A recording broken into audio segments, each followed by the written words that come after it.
Bothroyd ignoring the run to his right of Semedo and has a crack himself. Well, Kenny mightily relieved. It went through his flimsy defences up onto the bar and the right side of the goal line from his point of view. Tom would dearly love to score against Sheffield Wednesday, given his strong connections with the other team in the city. It's Michael Tong. Good save, Kirkland. It was a nice height for the goalkeeper, but Tong has certainly put some leather in that.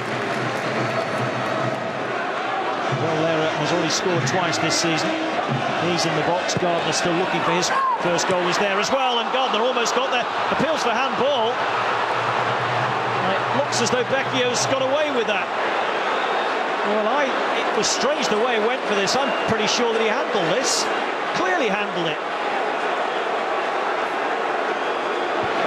Goes Bothroyd, and Sheffield Wednesday take the lead.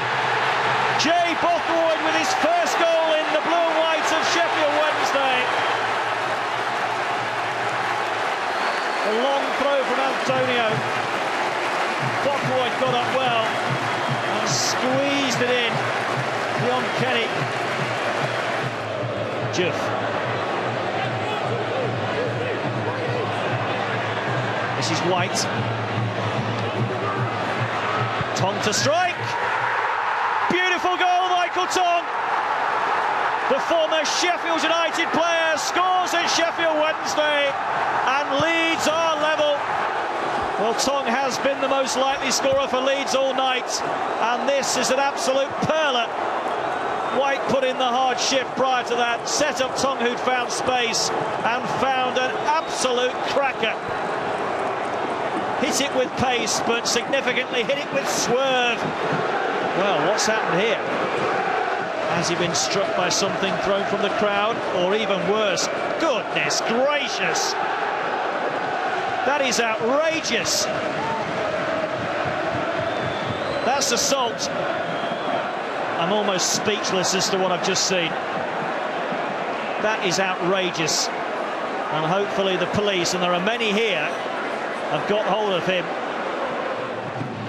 Antonio's throw. It's a good one too. And it might be just dropping in, and Kenny needs to help it over. It was dropping, and Kenny scampers across to finger it over. I should be talking about a football match. A good football match. Two sides having a go at each other. And we're talking about idiots that are going to ruin the game. And I'm serious. They should be banned from now for every away game. And whether it be 1 or 100 or 1,000, I'm unlucky. Because that's not right. Have your fans brought shame on your club tonight? Well, I think one of them has. I think the fans in general were magnificent. I've just talked to the police officers outside. The noise and everything, it was, great. And then all of a sudden you get a moron like that coming on it. And there's no place for it in football. The club has made a statement, and, we all agree with it.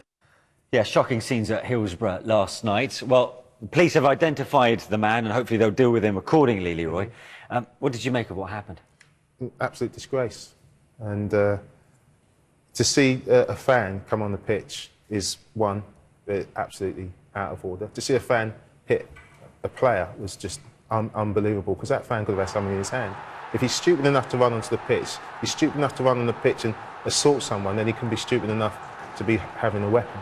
And that was a really dangerous thing to see, live on our television screens last night.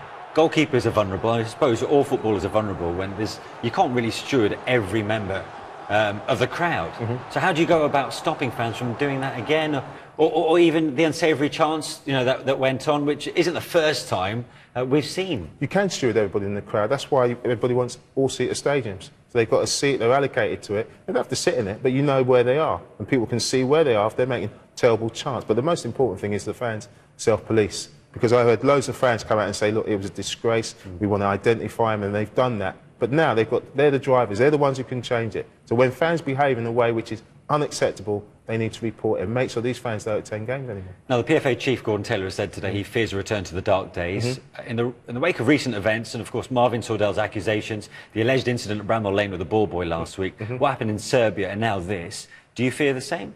Well, you know what? It's not a case of fear to the dark days. This has been there. This has been under the surface all the time. It's just come to the fore now. And we're starting to see how people really think and how people behave. And we've got to take this as an opportunity to make sure we drive it out. And that saying zero tolerance has to be applied to all of these things to make sure that we don't go back to what used to happen when I played, and that we don't see these sorts of scenes at any football ground in the Football League. OK, well, moving on to